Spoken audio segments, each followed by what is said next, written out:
If your baby father's tapped, the woman can't really move on like that.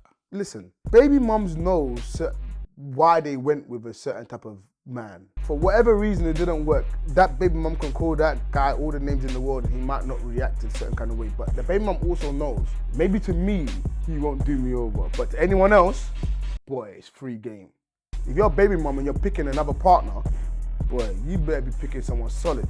Because the baby dad will be chasing the stepdad up the road. You got to prepare the new guy. And stop thinking it might just be a bit of an argument. No, you know what your baby dad is on. Your baby dad is not a normal person. You know. Oh, don't worry, man. It's fine. It's just his dad. It's just Jamel's dad. It's fine. Yeah, you can say that. On road, that guy's the Grim Reaper. Yo. Welcome to Gabz TV. Is the voice better? Yeah? Is the voice better? It's better. You're doing it normal now. Before it was a bit, yeah, but now you're doing it normal. What was wrong with my voice? You were doing up too much sexy. You were trying too hard to be too sexy. Bare deep. My voice is deep, bro. Shit. Alright, let's get on to this video because we spoke about it before. Which one was that one? The guy, the stepson. oh. Let's just assume the stepfather taking his stepson to the barbershop. So we'll play this video now? Yeah. Your boy. Out there, all boy. Ain't not shit. That's my motherfucking son. World Star. Come on, boo. I'm a I told you that shit. Wait, back, I told you that shit. He's real calm, I though. told you that shit. You go ahead. Hey, let me go ahead, call his mama real quick, and we go ahead and get to the bottom of it. All right, go ahead and do that. And she better say the right shit, because if she don't, I'm about to get you quick. Oh, God. Yeah, whatever. Yeah, whatever. I'm trying to poke you. Yo. The son is chilling like normal, like he's like, he ain't even worried. Oh, he ain't even respecting him. I said, whatever, bro. You see what I'm talking about? Okay, I see what you're saying. So you see with me, when you sent me the video, I was like, yo. I didn't watch it properly, to be honest with you. This is wild. And I actually commended Donnie, the stepfather. Let's just say that for now, because we don't even know if it is. Yeah, and so and so. But I commend him for keeping his calm, because I think he understood that. Obviously, when it comes to relationship, kids, people are highly sensitive. But with that being said, I think my man is crazy wrong. Like I said, he's fucked for that. Because one, the stepdad or the actual dad. One, because the youth's there. Two, you could tell that he doesn't have any context. Like, it's almost like it's caught him blindsided. Yeah. So we can say to some degree, you don't know what's going on then. Do you see what I mean? Because if you did have a healthy co-parent relationship, there would be some context to it. But obviously, it's Gabz TV. What's your view on this? I don't really think that, as far as the stepdad goes, I don't think he's done anything wrong purely because he said straight away, hold up, let me call his mum. So I can tell from the moment that you said, hold up, let me call his mum, I can tell the mum's co-signed this. So if the mum's co-signed it, the stepdad to take the kid, I mean, your fight is not with the stepdad then, is it? Your fight is with who? The Marjorie. What can you say? Do you know what I'm saying? So based on that, that's my personal view. As far as the guy's reaction, I'm inclined to agree with you. I mean, at the end of the day, this shouldn't be done in front of the kid. But at the same time, for the way the guys just said whatever, when my man saying he's gonna tweak, this tells me that that thinks he's a prick anyway. Because if that was a certain man, and man said certain things like, in fact, by the time man's even come in the room and seen you in the barbershop chair, and you know man, on what's man, yeah, on the year, you might be calling the police first before you call them. So like my only gripe with what you're saying is that you're essentially saying is, if your baby father's tapped, the woman can't really move on like that. Or there has to be some sort of you say like, tact. This is not tact. bruv, that You was know tact some behavior. baby mums. Listen. Baby mums know why they went with a certain type of man. For whatever reason, it didn't work. And for whatever reason, that baby mum can call that guy all the names in the world and he might not react in a certain kind of way. But the baby mum also knows, maybe to me, he won't do me over. But to anyone else, boy, it's free game. They know, they ain't stupid. Do you get what I'm saying? So when you're picking, if you're a baby mum and you're picking another partner, boy, you better be picking someone solid. Because the baby dad will be chasing the stepdad up the road. You know? So be very careful. If you know you went with a certain type of baby dad and you've moved on, to then think that this new guy, you got to prepare the new guy. And stop thinking it might just be a bit of an argument. No, you know what your baby dad is on. Your baby dad is not a normal person. You know. Give the new guy the full, disclosure? Give him the full code 10, the full information. Communicate that, but not just communicate, even act it out. Tell him some of the scenarios that's happened in the past. That way, he knows what he's getting himself into. I find it very, very bad that baby mums tend to now with the guys, with the new guys, they be like, oh, don't worry, man, it's fine. It's just his dad. It's just Jamel's dad. It's fine. Yeah, you can say that. And to you, he's just Jamel's dad. On road, that guy's the Grim Reaper. Killer J.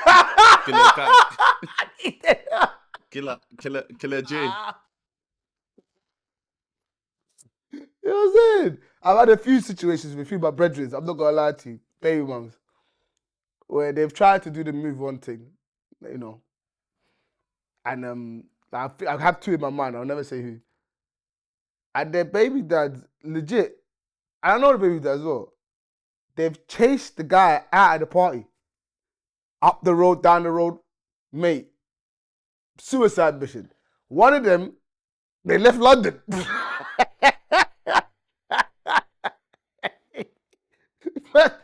When we later on asked, oh God, he said this push wasn't worth it.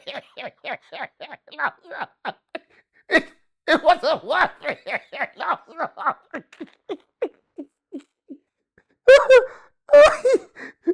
Not worth the headache. One of them, because they called me. I don't know the new guy, but obviously because I'm having a relationship with the baby mum, like we're cool. I know the baby dad. The other guy called, like, and I was trying to explain, you know, my girl, she put you in it. She didn't let you know what you're dealing with. It's like, Gabz, what should I do? My advice to you, just clear out the way, man. You've enjoyed what you've enjoyed. In that baby dad's mind, you've done a lot to his baby mum. I never said that he wants her back, but there's a connection that he has with that baby mum. Unfortunately, she didn't do it properly. She didn't take it slow. She tried to get aggressive. And it doesn't work like that, So, what would you suggest as a solution? Because obviously, my guy in the videos, to me, he's doing the right thing, innit? Because obviously, I gave you the scenario earlier about how, like, sometimes we can ask our other half or our co-parenting partner that, okay, do this, do that. And you have a willing partner that's willing to just, just take the youth to the cinema. Take the youth to the barbers and get a haircut. Obviously, to him, it's just, I'm taking you. He should have, after finishing speaking to the mum, Dad, I'm taking little Jamel to the barbershop. Is that cool with you? His mum said I should do it. I don't know if she's informed you about it. At least then there ain't no surprise. He might then turn and say, yeah, take him. Do you need some money for it? Cool. Because as much as that's her kid, it's also his kid. Now remember, baby mums ain't always gospel truth. They will always give their version of events. So when you step in as a stepdad to a situation with a baby mum, expect to only hear her side and understand her side because that's who you're with. You forget the part that she did to him. So if she says he's useless, judge for yourself what you believe useless is, and then go and assess when you're with that baby dad, when you talk to him, whether he's useless or not. Because if you listen to just her, you might find yourself getting chased down the street. Do you think it's different when it comes to men, when it's sons and daughters? Because I'm trying to think of a scenario where that would happen if that child was a girl. Of course, it's different with boys and girls, but more than the boys and girls, it's the baby mum thing. There's a connection. My guy, when you have a baby mum, yeah, you take it quite offensive that people are rooting your baby mum. I don't care if you decide that you think, yeah, you don't give a shit. I know. I can sit here with you and say, yeah, you don't give a shit too. I get it. But let me not lie to you. Ain't nobody trying to hear that the baby mum's getting clotted up and down. You be thinking, are you doing it in the house? Was my kid sleeping next door when you did it? How does it work? After you've blown him, did you kiss my kid on the cheek? Does my kid call you uncle? Or daddy. Or daddy. Pay by time. Slave trade. Sorry, I'm the captain now. You're not my dad. Yes, I am. Sorry, little nigger. You know what I'm saying? Ain't nobody, look, man, it's difficult. So when I say, when it's time for you and you got a baby mum and you're moving away from your baby mum and stuff like that, as I always tell people, especially with baby dads that are a bit different on the other side of the spectrum, do it gently. Move on softly. Don't be too aggressive with how you move on. Because, you know, baby dads that often have a connection with their baby mum, they don't always operate well sensibly. You know what I'm saying? So when you say that, obviously the whole moving on thing, like, because obviously for me, I've had a few bedrooms tell me, yo, they're tired of their BM, they're tired of their missus, they want to leave them. I say, look, you got 2 youths with that girl. Are you prepared to understand that your youths are going to be in the yard and she's going to Pound Town downstairs? And you're acting like you weren't the guy that was giving Pound Town. Bear in mind the youths are upstairs. So if you're not prepared for that, stay with her and say sorry. You might think it's a dickhead thing, but I'm just obviously foreseeing the future, innit? You know what I mean? So, like, obviously, things don't happen the way it happens and so and so. My question then now is like, okay, cool. You're in a scenario like that. How important is it to remain calm? Because obviously, we saw in that video, the child was there. And for me, the child was calm, way too calm, like to say this has happened before. Maybe I'm reading into it too much. But as a parent, how is it important to like kind of keep your mentally, or is it something that's impossible to do when you're in a situation like that? Because obviously, you know how complex situations are with co-parenting and that. It's impossible to do. I mean, again, this really boils down to your emotions, your feelings towards your baby mom. I ain't gonna lie to you. That thing can even make or break relationships. You dislike your baby mom too much, you slightly dislike the kid to a degree. A large part of what you're gonna see from that kid is your baby mom. Or even the opposite way. Or even the opposite way around. So it really depends on your relationship. As far as staying calm, I mean, you always have to stay calm, but I can't tell you that from their perspective, only because they're not the kind of man that I am. Do you know what I'm saying? So to say that you should remain calm is not always realistic, especially when you're still emotionally attached to your baby mom. You know.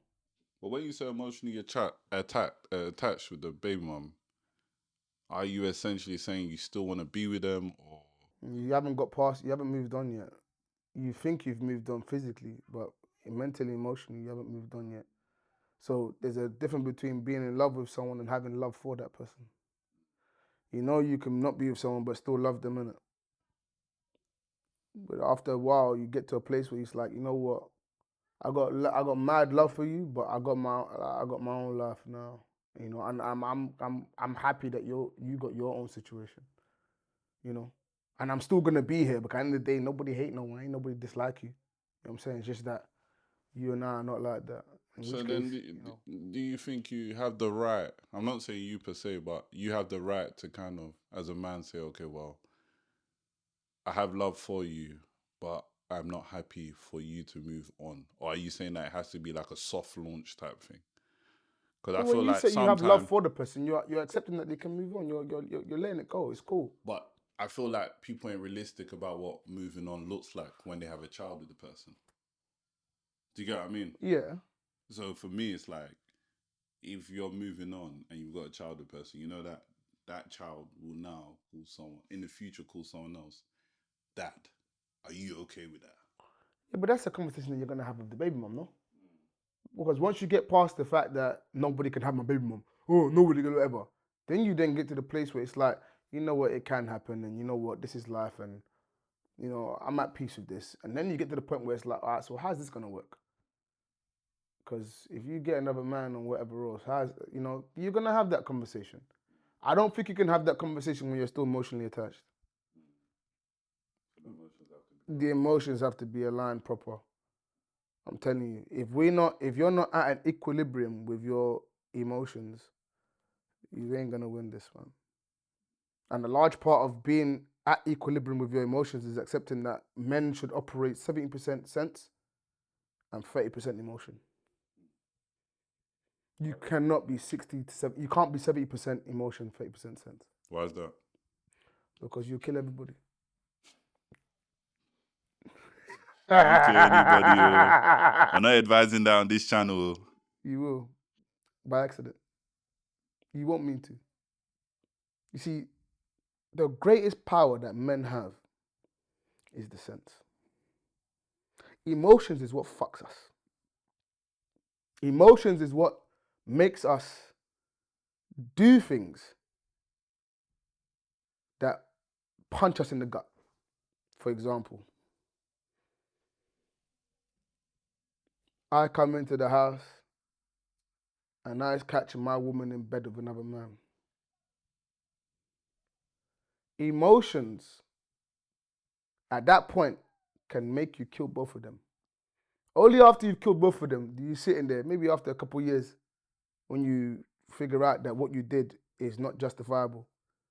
After your 25 years, the sense kick in and say, did I really kill someone because of Tuntun? Did I really do this because of vagina? For what? For love. Sense tells you, I have this money and I've bought this house. For you to move into my house is a risk, because if we don't work out, you want to claim my house. Emotions tell me that nothing can go wrong and I love you completely and I'm prepared to do whatever it is for you in whatever way I want to.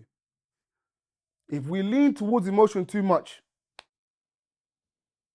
we can end up doing a security job at 50, 70 years old. Do you think a man can be too logical though? That's the problem. If you have too much sense and not enough emotions, then you don't know how to feel. And you need to be able to feel, which is that you need to be at peace with being vulnerable. You need to be at peace with the potential of being heartbroken. You need to embrace how beautifully dangerous love is. But your sense has to still stay there. Sense is what takes care of everything. The vision, keeping things together. If you're emotional and she's emotional, there's two bitches. We can't have two bitches in a relationship. Sense tells you, I made 5 grand. I need 4 grand to invest in this to make more money. Emotions tells you, my wife really wants this 4 grand bag. I'm gonna go and buy the 4 grand bag.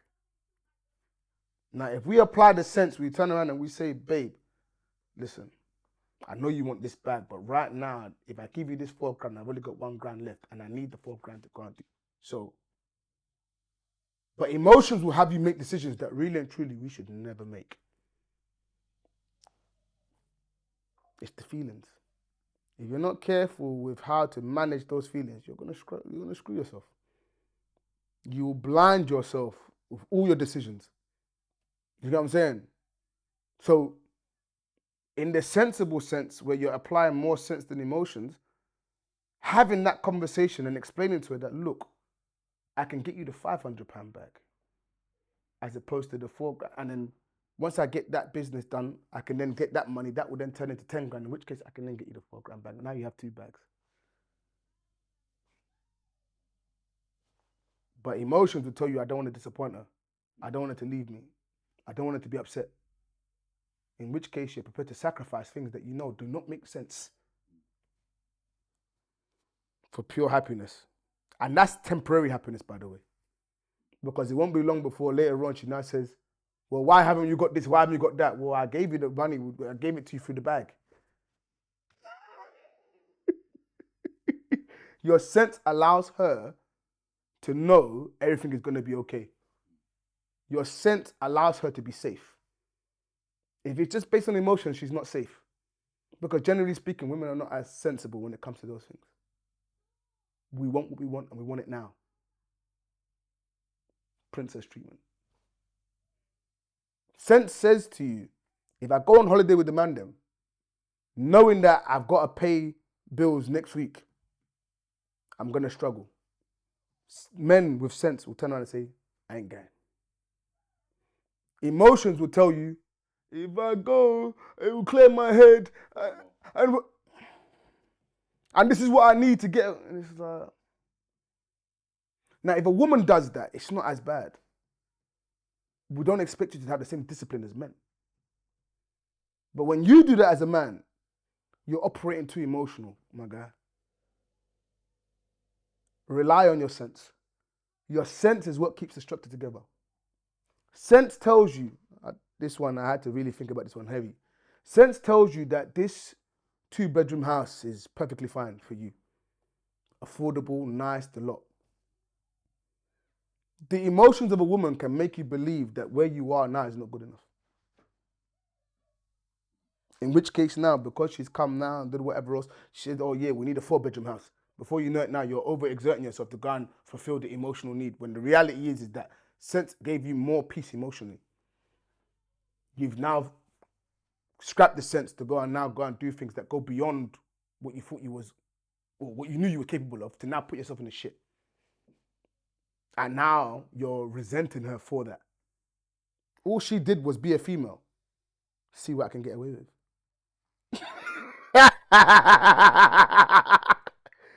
All your job was to do was to be a man and apply the logic and sense. Operate 70% sense and logic, 30% emotion.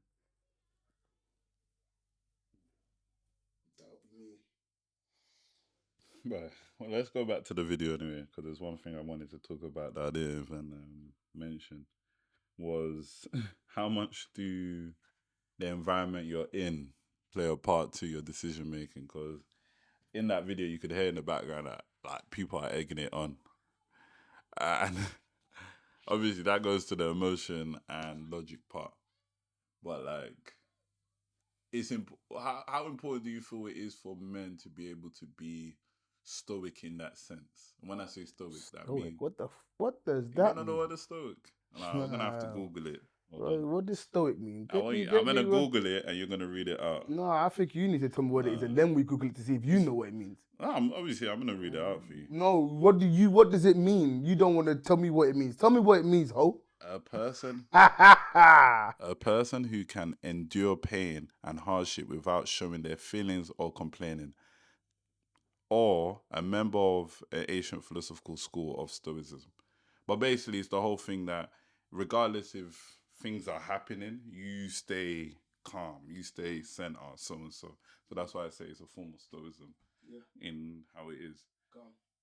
Obviously, you were saying about how feelings and so and so, but like in a situation like that, when it comes to kids, how much is it important for you to be stoic in when it comes to dealing with kids and dealing with baby moms, or baby moms dealing with baby fathers and so on. So instead of just being acting out on emotions, because obviously, essentially, now that's caused headache for his relationship that he's in with the new missus. So yeah, and he might have kids with her. We're just assuming, but yeah.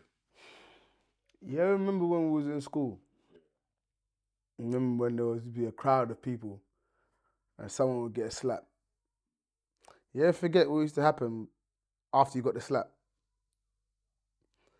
Where the room would go bare quiet. There's talking, but it's quiet. And it's not the words that's getting to you, it's the looks.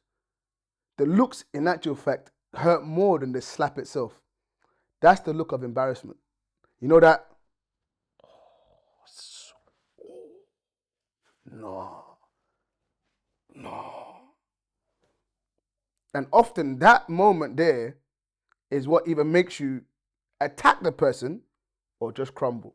And often it's what makes you attack the person, because if the person slapped you and no one was there, probably wouldn't affect you as much. But because people saw it, now you want to react. That's an insecurity. That's no different from when we get older in that barbershop there. If it was just him and the barber and the stepdad, maybe wouldn't have been, take it, bro. Maybe it would have been a bit more like, raw. Yeah, give her cool, raw, because no one told me. But obviously, where you have people around and whatever else, that embarrassment kicks in. That embarrassment then forces you to act out. So yeah, it does play a part in it. And once again, like I said before previously, if you don't tackle your insecurities, you don't tackle your vulnerabilities, if you don't accept embarrassment in the way that you need to, embrace it, you're always going to struggle with that shit, man. I've had enough embarrassment in my life to know that if something happened tomorrow, I ain't going to go, I'm like, oh, you never guess what? Oh, yeah, they got Gabz. Oh, they ducked him down. It's like, all right, cool, yeah. This ain't nothing that ain't happened before. I've had my time. I get you, you get me, however it goes, you know. But it's not going to be something that's going to make me now think, I'm just going to do it tomorrow. You know, when we was younger, someone did something to you that night. Yeah, that night. Yeah, everyone, that same night. You ain't going to wait at least a week to let things die down before you go and do something. But you're so eager to do something that night to make sure that everybody knows you retaliated. Why does everybody need to know you retaliated? That shows how weak you are. Operating on emotions. You're so busy worried about what people think about the scenario, the situation, that you're not applying logic and sense. If I go back that night, he expects me. If he expects me, how am I going to catch him off guard?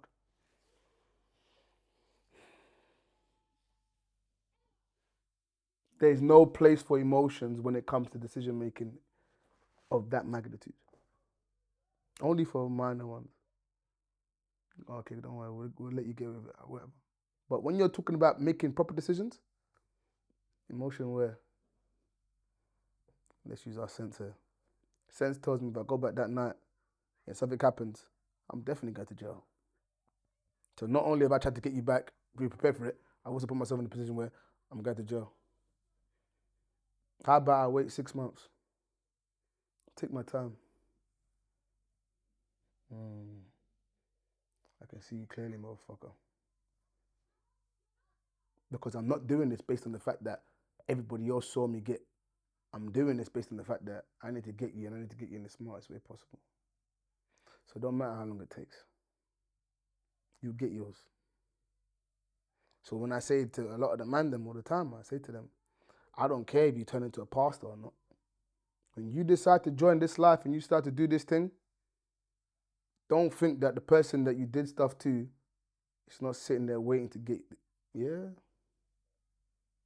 You can go and touch as many heads as you want. Preach the gospel to all over the world. Be a YouTube fucking sensation. God has saved you. The other guy don't care whether God saved you or not. He's going to get his. You know what I'm saying? So that's how it goes, man. And that's how it goes. We're not talking about gang stuff. This is corporate. UK. Boy, that's the same thing, innit? I played. Come on. That one, make sure you subscribe, like, thing. More videos on the way. That baby mum one is hard, man.